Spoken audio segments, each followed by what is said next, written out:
Hello दोस्तों, your guide में आपका फिर से स्वागत है। रिच डैड पुअर डैड, अध्याय 3, सबक 2, पैसे की समझ क्यों सीखनी चाहिए। साल 1994 में रॉबर्ट रिटायर हो गए और उन्होंने बोला कि रिटायर होने का मतलब ये नहीं होता कि अब आप काम नहीं कर सकते। इसका मतलब ये होता है कि आप काम करने या ना करने के लिए एकदम आज़ाद हैं। और लोग रॉबर्ट से सलाह मांगते हैं कि उन्हें कहाँ से शुरुआत करनी चाहिए, वो अपने बच्चों को क्या सिखाएं। एक बार सबसे अमीर बिजनेसमैन और सबसे अमीर नेता शिकागो के बीच पर इकट्ठा हुए, मगर क्या आप जानते हैं कि उन सब लोगों का अंत कैसे हुआ। आधे जने गरीबी में मर गए, कुछ को जेल हो गई, एक ने तो आत्महत्या कर ली। कोई ठीक से ये नहीं बता सकता कि इन लोगों के साथ क्या हुआ, मगर हाँ, ये मंदी से पहले का समय था और ज़रूर इन लोगों पर मंदी का असर हुआ होगा। पर असल में आज हम उनसे ज़्यादा मुश्किल में हैं, क्योंकि दुनिया बहुत तेज़ी से बदल रही है। उनसे ज़्यादा उतार चढ़ाव हमें झेलने पड़ेंगे। रॉबर्ट को ये चिंता है कि जो लोग अपना ध्यान सिर्फ पैसे पे लगा कर रखते हैं, वे अपनी सबसे बड़ी दौलत पर कभी ध्यान ही नहीं देते, जो है शिक्षा। अगर लोग अपने दिमाग को खुला रखेंगे तो फिर कोई से भी उतार चढ़ाव आए, उन्हें कोई फ़र्क नहीं पड़ेगा।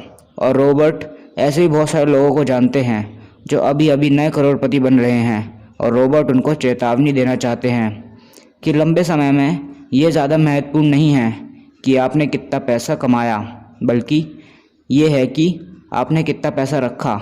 तो जब रॉबर्ट से लोग पूछते हैं कि हमें कहाँ से शुरुआत करनी चाहिए, हम जल्दी से अमीर कैसे बन सकते हैं, तब वे रॉबर्ट के जवाब से निराश हो जाते हैं और कहते हैं कि आप में पैसे की समझ होनी चाहिए। और देखा जाए तो अकाउंटिंग दुनिया का सबसे बोरिंग सब्जेक्ट है, मगर आप अमीर बनना चाहते हो तो ये सबसे महत्वपूर्ण विषय है। मगर सवाल आता है कि हम इसे सीखें और सिखाएं कैसे। अब उस समय रॉबर्ट और माइक बहुत छोटे थे, तो माइक के पिता ने सब चीज़ों को आसान बनाए रखा। कई सालों तक वे चित्र की मदद से समझाते रहे और शब्दों को इस्तेमाल में लेते रहे, और अब रॉबर्ट ने उनको समझ लिया। उसके कुछ दिनों बाद उन्होंने अंकों को जोड़ना शुरू कर दिया। आपको भी उसी तस्वीर से बताया जाएगा। अमीरों का नियम 1, आपको संपत्ति और दायित्व में फ़र्क पता होना चाहिए।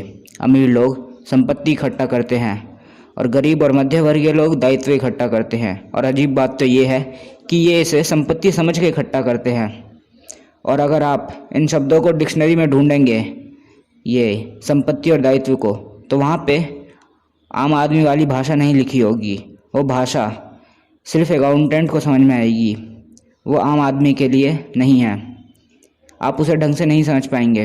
और जो लोग अपनी समस्या में उलझे रहते हैं और पैसे के बारे में नहीं जानते, उन्हें यह समझ लेना चाहिए वो सब या वो अंक कुछ ऐसा बता रहे हैं जो वो उन्हें नहीं समझ पा रहे हैं। आप अगर अमीर बनना चाहते हो तो आपको अंकों को पढ़ना तो आना चाहिए और उसके साथ साथ उसे समझना भी आना चाहिए। ये एक संपत्ति का कैश फ्लो पैटर्न है। ऊपर दिया हुआ बॉक्स इनकम स्टेटमेंट है, यह आमदनी और खर्च बताता है, और नीचे वाले को बैलेंस शीट कहते हैं, क्योंकि इसमें संपत्ति और दायित्व को बैलेंस किया जाता है। और तस्वीर में जो तीर लगे हैं वो कैश फ्लो का भाव बताते हैं, और यहाँ एक दायित्व का कैश फ्लो पैटर्न है। फिर रॉबर्ट ने बताया कि संपत्ति वह चीज़ है जो आपकी जेब में पैसा डालती है, और दायित्व वह है जो आपकी जेब से पैसा निकालती है। और गरीब आदमी सिर्फ खर्च करता है, और ये एक गरीब आदमी और नौजवान का कैश फ्लो पैटर्न है। इनके हिसाब से, इनके ही क्या, आज दुनिया में लगभग सभी के हिसाब से ये होता है कि अगर आपकी तनख्वाह बढ़ रही है, इसका मतलब है कि आपका खर्च भी बढ़ना चाहिए। हाँ, आप खर्च बढ़ाओ, मगर हिसाब से। ये लोग तनख्वाह से ज़्यादा खर्च रखते हैं और फिर से कर्ज में डूब जाते हैं और मध्यवर्गीय दायित्व इकट्ठा करते हैं। ये रहा एक मध्यवर्गीय का कैश फ्लो पैटर्न, और यह एक अमीर आदमी का कैश फ्लो पैटर्न है। जैसा कि आप इसमें देख सकते हैं कि हम सभी की ज़िंदगी में खर्च होते हैं। कैश फ्लो पूरी कहानी बता देता है। ये बताता है कि एक आदमी के हाथ में पैसा आने के बाद वो उसका क्या करता है, उसे खर्च कर देता है या उससे काम करवाता है। और रॉबर्ट ने ये अध्याय सबसे अमीर लोगों से इसलिए शुरुआत की थी ताकि ये पता चल सके कि उनकी सोच में कहाँ गलती आती है। उनकी सोच में गलती ये आती है कि वो सोचते हैं कि पैसा ही सब कुछ है। और जो लोग लॉटरी से और रातों रात अमीर बन जाते हैं मगर उनके पास पैसे की समझ नहीं होती तो वो कुछ दिनों में वापस वहीं पहुंच जाते हैं या फिर उससे भी बुरी हालत में, क्योंकि उनका खर्च तो बढ़ जाता है मगर पैसा एक हद में ही होता है। और रॉबर्ट ने कई बार बताया है कि हम स्कूल इसलिए जाते हैं ताकि हम शैक्षणिक और व्यावसायिक काबिलियत सीख सकें, और हम हमारी व्यावसायिक काबिलियत की वजह से ही पैसा बनाना सीख पाते हैं। और लोग अपनी अंदरूनी ताकत पर भरोसा करने के बजाय भीड़ के साथ चलने लगते हैं। वे कोई काम इसलिए करते हैं क्योंकि सभी ने ऐसा करा है। और ज़्यादातर लोग अपने घर को संपत्ति समझते हैं, मगर जब उनके पास पैसे आने का कोई रास्ता नहीं होता तब उनको पता चलता है कि वो उनका घर उनकी जेब से कितना पैसा निकाल रहा है। जैसे कि आपने घर बनवाने के लिए लोन लिया, आपको उससे ज़्यादा रकम पे चुकाना पड़ता है।